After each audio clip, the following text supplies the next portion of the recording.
Welcome to Digital Billy. Photoshop Elements is packed full of features. I'll be explaining features from the expert mode in Photoshop Elements, since I am assuming that you already have a working knowledge of the Photoshop environment. If you'd like more basic tutorials of Photoshop Elements, let me know in the comments below. In this video, I discuss the Select Subject command, the Vector Graphics library, the Smart Brush tool, the Recompose tool, the Content Aware Move tool, and the Straighten tool. Did you know you can purchase Photoshop Elements currently for only $99.99? This low price is also a one-time only purchase and not a subscription. Click the link in the description to be taken to the Adobe Photoshop Elements description page. Please hit like and subscribe, that helps a lot. Let's get started. The Select Subject feature. Here's a feature of Photoshop Elements that I just discovered that's really cool, which is also in regular Photoshop, which is a Select Subject command. Per Adobe's help website, the Select Subject command lets you select the most prominent subject in an image in a single click. Powered by advanced machine learning technology, Select Subject is trained to identify a variety of objects in an image: people, animals, vehicles, toys, and more. So in my example here, I have this image with subject and background, and I simply go to Select in the menu bar, and then Subject, and wow, it immediately provides the selected outline. If you can see the so-called marching ants around this image, it's now selected just with the click of a mouse. Then I simply click on the mask icon and the selection turns the background off as a mask, which means the original image is still there, the background is still there, and the mask here can be edited as well. The Vector Graphics library. Simply click on the plus graphics icon here and this window of shapes appears. These are vector shapes where you can change the size, of course, change the color, and add styles to the shape as well. And you can go back and edit these styles. The Smart Brush tool. This tool is actually only available with Photoshop Elements and not available with regular Photoshop. There is a lot to appreciate about this tool. It makes enhancing photos super easy, automated, and fully editable. Select the Smart Brush tool and of course it looks like a house paint brush. Then you'll see in the tool options at the bottom there is the broad brush icon and the thin brush icon. We'll keep with the broad brush icon, then note the presets, image, and down arrow next to it.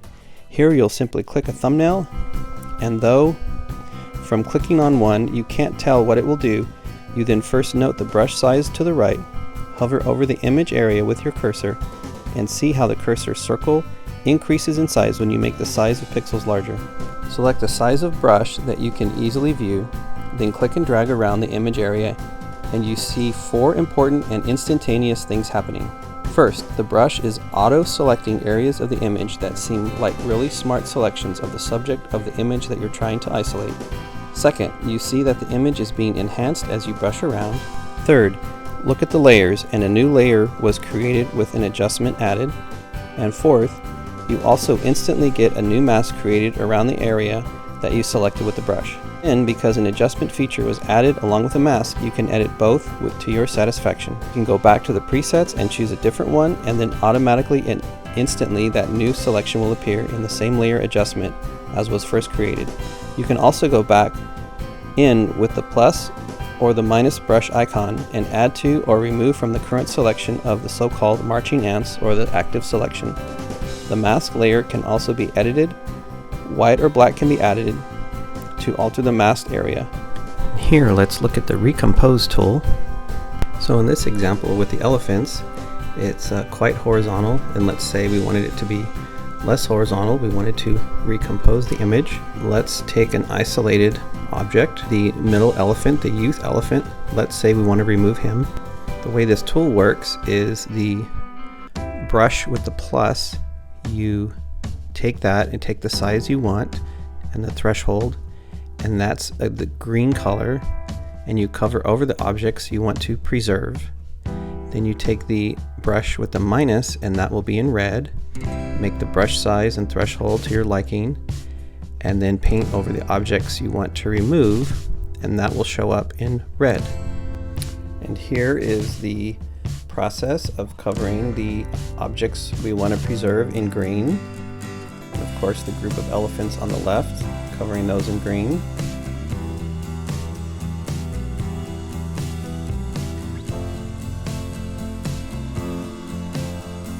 And then covering that little baby elephant. and then covering Mommy Elephant.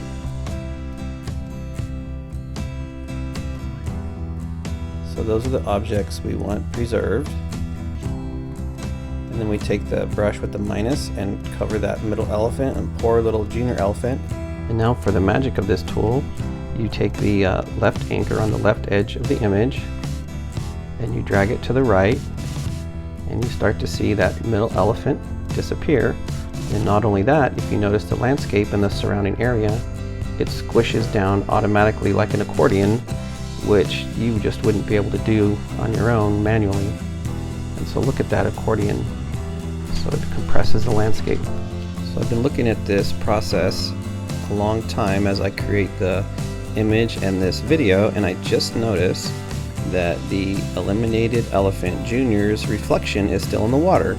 So with any automated process, there's still always details to look at, and it will take some manual correcting.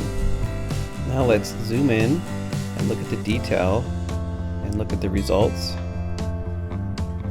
And the accordion part of the landscape and water looks pretty convincing, but see that middle part?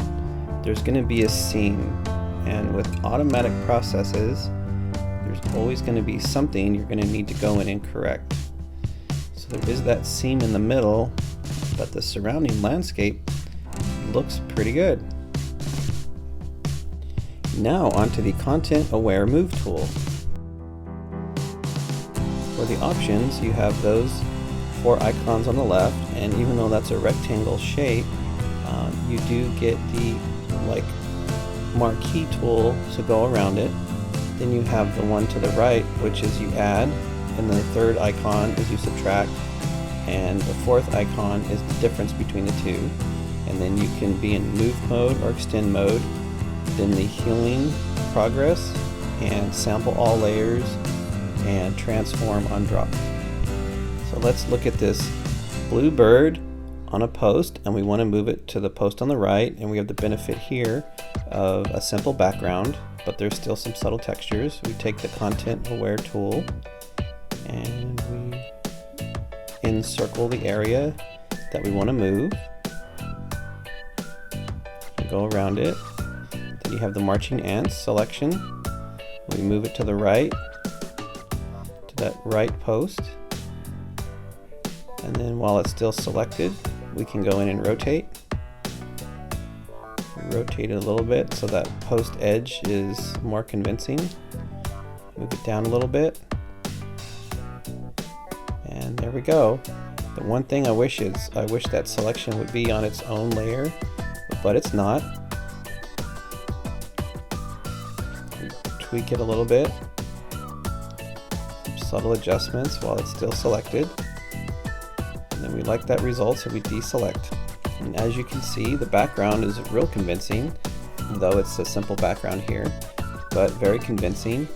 The post edge needs some touching up. The left post, the original post, is still there and faded, so that needs to be touched up. And it's not on its own layer. So those are a couple issues, and again with this automated feature, it still requires some manual touch-up to make it completely convincing. Now let's look at the Straighten tool. In its tool options, it has the Grow or Shrink Canvas to Fit, the Crop to Remove Background, and the Crop to Original Size options, and then you rotate all layers and you autofill edges. So let's try the first icon, Grow or Shrink to Fit.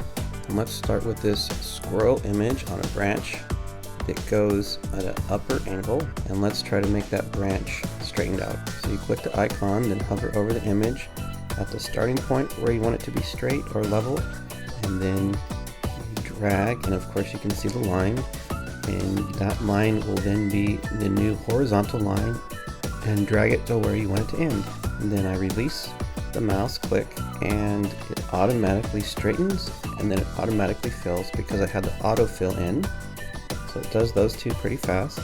And then as you can see the autofill and what it did, and it automatically filled in pieces of the squirrel around the edges and leaves in a pattern around the edges. And it's up to you if you would like to use that image. With this particular image, I would not use in any final usage. Next, I select the crop to remove background option. Again, I click and drag the line that indicates where to make the image horizontal. I release the mouse click, and this horizontal sliver results every single time I use this tool. Then I try it again, and the same result. So I will not be using this option. I can't figure it out.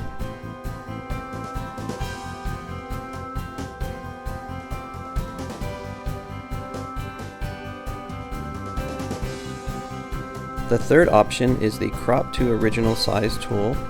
Click and drag the line to get the horizontal result you want. Release mouse click and it snaps to this result, and you can see how it maintains the original size of the image and crops out the four corners. And since autofill was not selected, the four corners are left white, which will then require filling in manually. We just covered 6 features of Photoshop Elements, and as you saw, the auto features are pretty efficient, covering lots of different components of editing photos, and yet to complete images to your liking, you're going to have to manually do some editing. Please hit like and subscribe, that helps a lot, and thank you for watching.